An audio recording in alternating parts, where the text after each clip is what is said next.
আগামীকালকে কিন্তু ইহুদি দুইটা আমার লাশটা টাইনা বাইর করে ফেলবে। আমি নবী কিন্তু কবরে জিন্দা বসা নুরুদ্দিন, আমার লাশকে চুরি করে নেয়ার মতো ক্ষমতা পৃথিবীর কারো নাই, কিন্তু ওরা কোটি কোটি টাকার বিনিময়ে আমার লাশটা বঙ্গোপসাগরে আরব সাগরে ফেলাই দিবে। ওরা আমার লাশে অস্ত্রোপচার করবে, আমারে ফেলাই দিয়ে বলবে তোরা যে বলস তোর নবী হায়াতুন নবী, তোর নবী কবরে নাই। চ্যালেঞ্জ করবে ইহুদির বাচ্চারা। নুরুদ্দিন যদি আর একটা রাত্র ওরা সুযোগ পায়, ওরা কিন্তু আমার গায়ে হাত দিলে পুরো মদিনায় আগুন লেগে যাবে। নুরুদ্দিন জঙ্গি বাজার সেই তুরস্ক থেকে বাবা ঘোড়া চালাইয়া এত দ্রুত নদী নালা পার হয়ে চলে আসছে। নুরুদ্দিন জঙ্গি মসজিদে নববীতে ঢুইকাই বললেন, আমি নুরুদ্দিন যত সময় পর্যন্ত এই মদিনা মসজিদে থাকবো, আমি শুধু আপনাদের পাক করে করে মেহমানদারি করাবো। আমি 2 দিন থাকলে 2 দিনের ভিতরে কোনো পুরুষ মসজিদ থেকে বের হতে পারবে না। মারহাবা বলেন। আপনাকে মন খারাপ, তাহলে আমি যাইগা কই না, আওয়াজ দেন আমাদের হিজলা বেড়াকে মতো বই রেখেছে চুপচাপ করে মিয়া। এই ইহুদির বাচ্চারা আমাদের আজ থেকে শত্রু না, হাজার হাজার বছর আগের থেকে শত্রু। ঠিক না ঠিক? যদি কখনো দরকার হয় আমাকে সরকার ভিসা দেয়, আমার ফিলিস্তিনি ভাই বোনের পাশে দাঁড়াবার জন্য ভিসা লাগাইয়া বুকের তাজা রক্তকে চ্যালেঞ্জ করে নিয়ে যাইতে ফিলিস্তিনি কাকে রাজি আছো? আল্লাহকে দুই হাত তুলে দেখাইয়া দাও।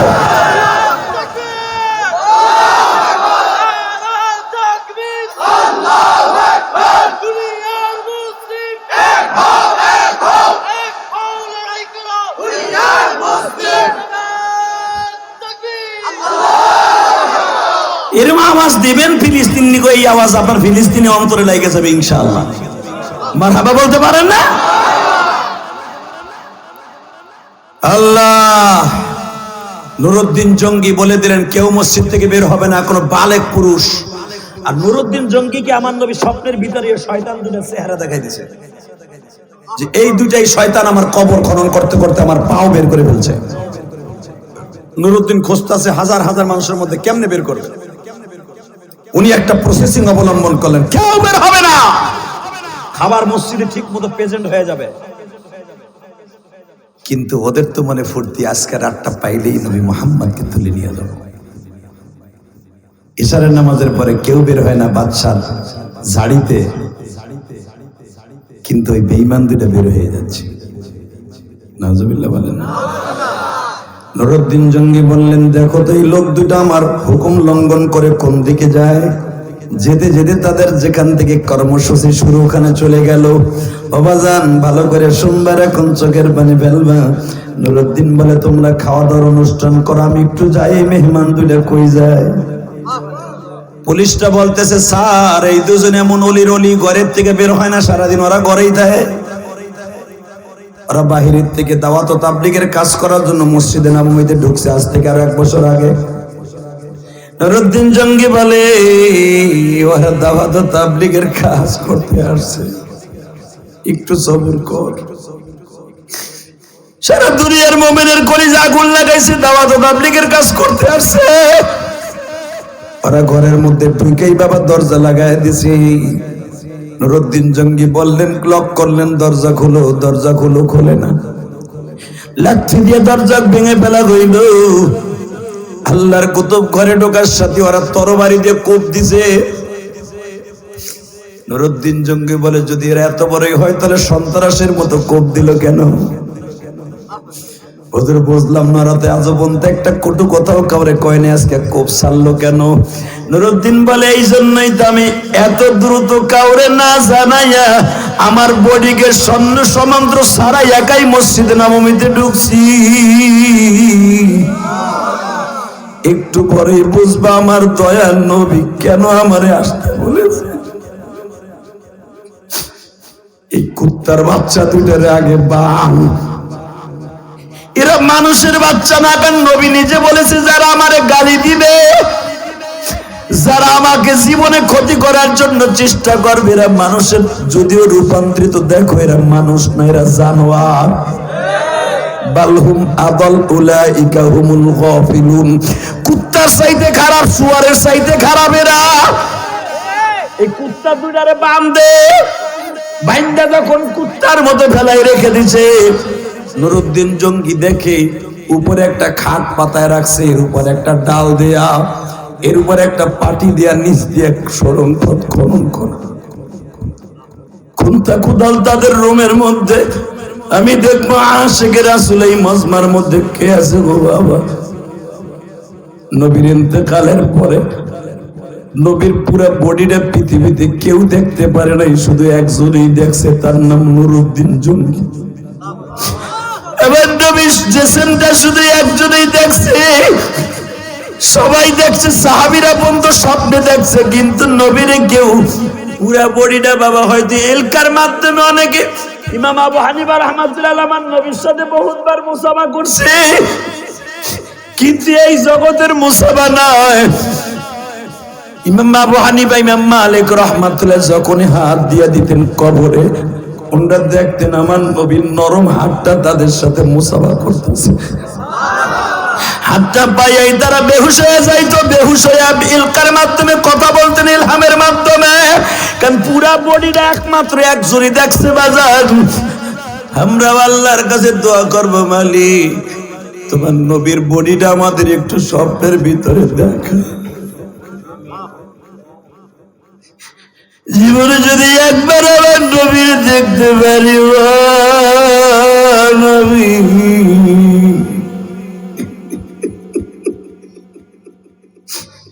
এই গুনাহগারের জীবনে তোর গুনাহ মাফ হয়ে যাবে।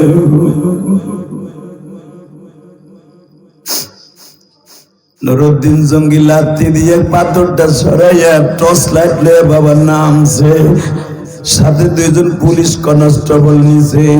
নুরুদ্দিন জঙ্গি বলে তোমাদের লাগবে না, আমি নিজেই যাইতেছি। টর্চ লাইট মারতে মারতে মারতে নবীর কবর পর্যন্ত যাইয়া দেখে নবীর পায়ের আলোতে পুরা গর্ত আলো হয়ে হয়েছে। বাবা কান্না আয়েশা বলেন আমার নবী যদি কোনো অন্ধকার করে ঢুকতো ভাবতে লাগতো না। মা আয়েশা নবীর হাত থেকে মাঝে মাঝে সুই পড়ে যাইতো, সোনামুখী সুই। মা আয়েশা সোনামুখী সুই তালাশ করতেন নবীর হাত ঘুরাইয়া ঘুরাইয়া। এটা যদি জীবন দশায় হয়, মৃত্যুর পরে কত আলো আমার নবীর শরীরে। নুরুদ্দিন জঙ্গি কিছু তো যাইবার পরে আর যাইতে পারে না, এত আলোর ফোকাস মারতেছে। বাবা তোমার চোখে দেখো নবীর ইশকের পানি আসে কিনা। যেই চোখ দিয়ে আমার নবীর ইশকের পানি পড়বে, ওই চোখ দিয়ে নবীরে দেখতে পারবেন গো বাবা। নুরুদ্দিন জঙ্গি কলরিং করতে করতে করতে করতে নবীর বাম পাওটা বুকের মধ্যে লাগাইলেন, একটা চিৎকার দিয়ে বলে আমার দয়ার নবী,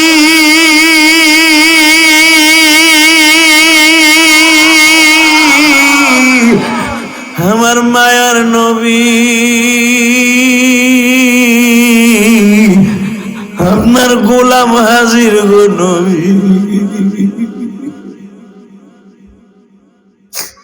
আমার অন্যায় হয়ে গেছে, আমি তুরস্কে বসে রয়েছি, আপনার এত বড় ক্ষতি করবে। নবী বলে নুরুদ্দিন একটা শর্তে আমি তোরে মাফ করে দিব, সেই শর্তটা হলো কিয়ামত পর্যন্ত আমার কবরটা তুই সীসা দিয়ে ঢালাই দিয়ে দিবি।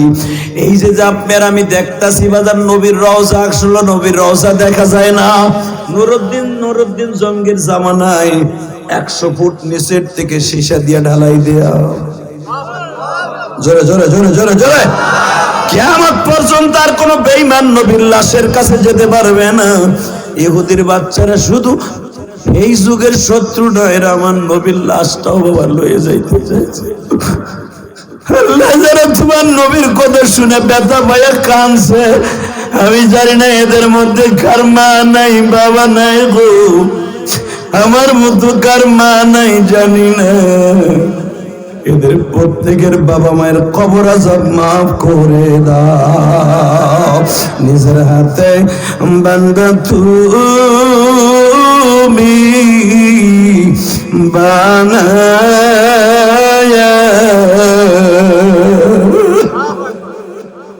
কেমনে দিবা জাহান্নামে ফেলায়া। আল্লাহ দেখো আমার যুবক ভাইদের অন্তরের মধ্যে নবীর প্রেম জায়গা উঠছে। এরা মনে মনে ভাবতাছে যে ডেভিড আর ক্যালিক্স এই জামানায় পাইতাম ওরে জ্যামটা পুইতা ফেলতাম। যদি ওই নাস্তিকের বাচ্চারে কোনোদিন পাইতাম গো, ওরে আমরা মদন পরিষ্ঠানে ফেলাইয়া কুকুরের মতো কোবাইয়া মারতাম। কথা ঠিক না বেঠে? আজকে আসাদ নূর কুত্তাটা নবীরে গালি দেয় গো বাবা। যদি আসাদ নূরের মতো কুত্তা ওই ডেভিড ক্যালিক্সের মতো এই জমিনে আসে, ওরে জায়গায় পুইতা ফেলবো। রাজি আসছো না নাই? কে কে রাজি আসো? আল্লাহকে তো হাত তুলে দেখায় দাও। আল্লাহ এই হাতগুলা কবুল করেন। এবার আমার সাথে একটা আওয়াজ দেন, এই জমিনে যতদিন বাঁচবো ইহুদিদেরকে বয়কট করব। রাজি আছেন না নাই? ইহুদির বাচ্চাদেরকে বয়কট করব। আজকে দীপ্ত কণ্ঠে আওয়াজ দাও উলামায়ে কেরাম। আজকে 31 অক্টোবর এই মাগরিবের পরে আমার বয়ান দীপ্ত কণ্ঠে আওয়াজ দিয়ে বলো, এই নারায়ণগঞ্জের শুধু একটা আওয়াজ হবে। এই নারায়ণগঞ্জের সোনার গায়ে যদি কোনো নাস্তিক একটা বার এই সোনার গায়ের জমিনে আমার নবীর অপমানজনক কথা বলে, ওর জায়গায় পুঁতে ফেলবো। আওয়ামী লীগ করি, বিএনপি করি, জামাত ইসলাম করি, যেটা মনে চায় সেটা করবো, নবীর নিয়ে কথা বললে ওর জায়গায় ফাটাই ফেলবো। রাজি আসো না নাই? কে কে রাজি আসো? এবার আরেকবার আল্লাহকে হাত তুলে দেখায় দাও। আল্লাহ কবুল করেন। তাকবীর দেওয়ার মতো কোনো মুরগা নাই? এই মুসলমান যুবক, হয়তো আমার চাচারা গেছে গা, তোরাও গেছর গা। শুধু মনে রাখতে হবে মুসলমানের সবচেয়ে বড় হাতিয়ারের নাম হলো নারায়ে তাকবীর। আজকে 31 অক্টোবর এই মাহফিলটাকে সাক্ষী রেখে গেলাম। আপনারা পোস্টারে দেখেছেন বাদ মাগরিব আমার বয়ান, কিন্তু ইশার নামাজ পড়ে আমি উঠছি।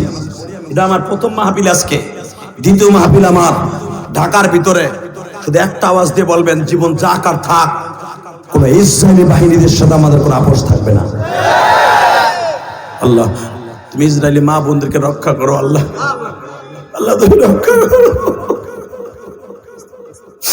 আল্লাহ তুমি ইসরায়েলে তো ফিলিস্তিনে ছিল। এই যদিও আমার কথার সবকাত হয়ে গেছে, সবকাতে লেসা নেই, মনে রাখবা এই ইসরায়েল এটা ফিলিস্তিনের জমিন। কথা বলে না কেন? আল্লাহ ফিলিস্তিনিদেরকে তুমি রক্ষা করো, ফিলিস্তিনের বাচ্চাদেরকে রক্ষা করো, ইসরায়েলকে ধ্বংস করো, ইসরায়েলের পক্ষে যারা অবশুদ্ধ নিপাত করো। আল্লাহ আমাদের কবুল করেন। আমিন। বাজান আমি আপনাদের কাছে দুটো হাত পাচ্ছি। আমি ইলিয়াস রহমান জিহাদি, এই যে আপনাকে যে হুজুর আমার দাওয়াত দিয়ে নিয়ে আসছে, উনি দেখে আসছে আমি 4 কোটি টাকা খরচ করে একটা মসজিদ বানাইছি। আলহামদুলিল্লাহ বলেন। আমি ইলিয়াস রহমান জিহাদি, কোন বক্তা ওয়াজ করে কি করে জানার বিষয় নাই। আমার সমালোচনা আপনারা দূরে বসে করতে পারবেন। বাংলাদেশে আমার স্থানে আসার মতো বক্তা নাই, এত বড় কলজাই নাই বেটা। কেন জানো? 4 কোটি টাকা খরচ করে মসজিদ বানাইছি। বক্তারা করে মাদ্রাসা করছে, তাও কালেকশন করে। আমি গুনাহগার, আমার রক্ত পানি করা পয়সা, বাড়ি বেচা পয়সা দিয়া 4 কোটি টাকা খরচ করে মসজিদ বানাইছি। আপনাকে দোয়ায় আল্লাহ মারিতে করাইছে। আমি কাউরে বলি না আমার 1 বছর সিমেন্ট দেন, তবে প্রতিদিন আমার ভাইরা ওয়াজের ভিতরে অনেক মাহারা বাপহারারা হাজার হাজার টাকা আমার মসজিদে দান করে। আমার ওয়াজের সমস্ত টাকাটা মসজিদ মাদ্রাসা খরচ হয়। শুধু আপনাদেরকে বলি, আমার এই ভাইটা মাদ্রাসাটা করছে ভাই। অতিথিরা তেমন আসে নাই, অনেকের মা নাই বাবা নাই। আমারে বললো হুজুর বছরে 50 বস্তা চাউল লাগে।